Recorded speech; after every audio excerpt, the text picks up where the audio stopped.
Dr. Ambedkar hated the Brahmins, didn't he? Or is there more to his position? Yes, well, he said certain things, I won't say in favor of the Brahmins, but at least to mitigate the animosity against them.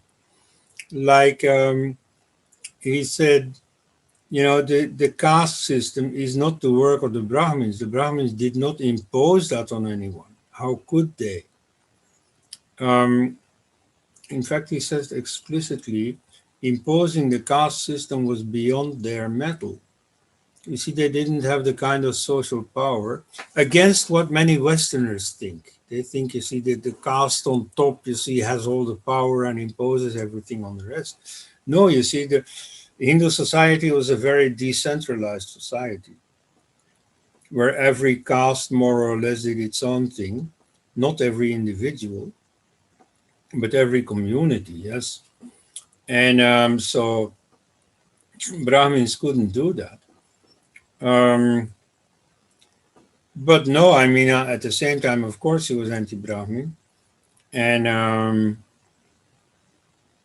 and not because of the Aryan invasion theory. He was an opponent of the Aryan invasion theory. He emphasizes that if there is such a thing as Aryan, and if the Brahmins are Aryan, well, then the Dalits too are Aryan. You know, he says there is no racial difference, which is a modern thing to say, and in this case also just a correct thing to say. So it just, you know, he saw the sociological reality. Then, of course, he made a few jumps, mental jumps that are not so correct. Like he said, you see, ancient history is a whole war, a whole conflict between Brahmins and Buddhists. Now, that's not true. Um, you see, the a few times in his own preachings, the Buddha does chide Brahmins, not the Brahmin caste in general, but specific Brahmins for doing some specific things. Um, like, for instance, the practice of animal sacrifice, which was still prevalent at the time. He opposed it. He doesn't like Brahmin arrogance, you see, thinking that they are spiritually superior to others. That he takes to task, and perhaps rightly. Though I think that, you know, his own Kshatriya pride also plays a role in it, which moderns don't understand anymore.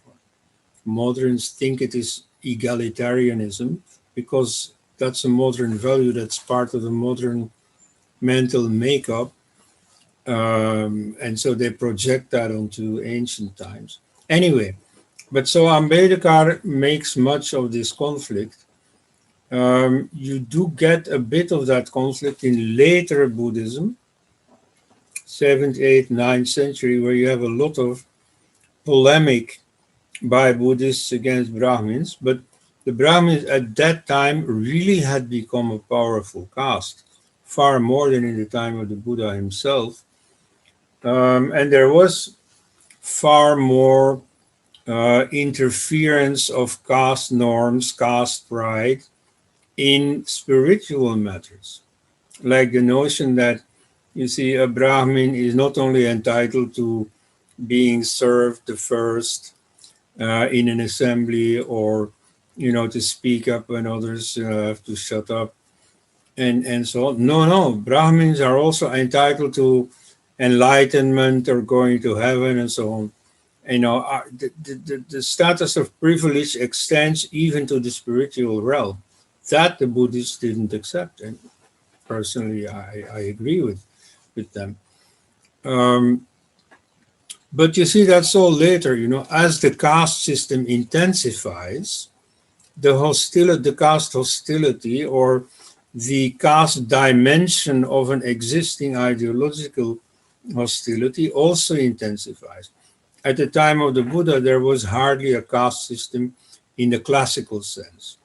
There was no full caste endogamy yet.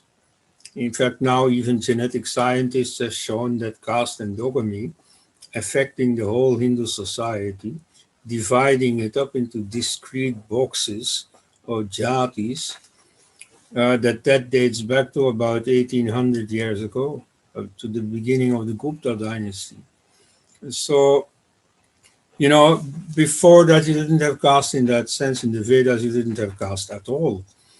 And so, as it hardens, you know, there is more and more polemic about it, and against Brahmins in particular. But that's later, you see, that's not what occupied the Buddha himself. So Buddha was an aristocrat, and he is certainly not egalitarian. Like, he recruits mostly among the upper castes. He doesn't like highway robbers. He doesn't like people who have debts, and so on. I mean, he's choosy. Um, and his use of the word Arya, for example. You see, Brahmins used the word Arya all the time, and so did the Buddha. You know, it means upper class, or specifically upper caste, those who have the Vedic initiation. Those are the Upanayana, which is both Kshatriyas and Brahmins. And so that sociological meaning of elite, of nobility in the sense of those who are nobly born, that is still there in the Buddha.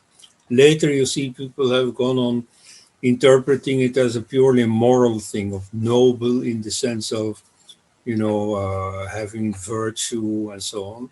But in the case of the Buddha, it still had that sociological meaning. He was an elitist.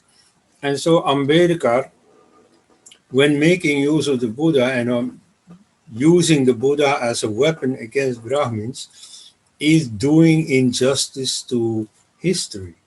Is, again, you see what happens, what most people do all the time, is to project modern concerns onto ancient history.